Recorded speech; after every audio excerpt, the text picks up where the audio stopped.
Hello everyone, আশা করি সবাই ভালো আছেন। আজকে বেগুনের একটা ডিফারেন্ট ভর্তা নিয়ে আপনাদের সামনে হাজির হয়েছি।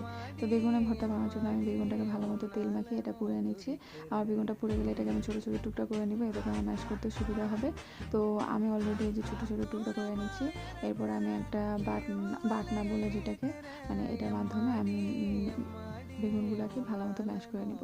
তো আমার বেগুনগুলো ভালো মতো ম্যাশ হয়ে গেছে। আমি এখানে শুকনো মরিচ আর কাঁচা পেঁয়াজ কুচি দিয়ে এই বেগুনের সাথে ভালো মতো মিক্স করে নেব। এরপর আমি একটা প্যানে সরিষার তেল ঢেলে দেন পেঁয়াজ কুচি, রসুন কুচি ভালো মতো লাল করে নেব। দেন আমি বেটে রাখা যে আমার বেগুন ভর্তাটা সেটা এটার সাথে ভালো মতো দিয়ে দেবো। আমার মনে হচ্ছে যে এখানে আমার তেলের পরিমাণ একটু কম হয়ে গেছে, এই জন্য আমি এখানে তেল আর একটু লবণ দিয়ে দিয়েছি। তো আর এখানে আমি আর একটু ভালো মতো ম্যাশ করার জন্য সেই ঘুটনিটার মাধ্যমে এটাকে ভালো মতো ম্যাশ করে নিচ্ছি। তো আপনারা চাইলে এইভাবে একবার বাসায় ট্রাই করতে পারেন, অনেক মজা এই ডিফারেন্ট বেগুনের ভর্তাটা।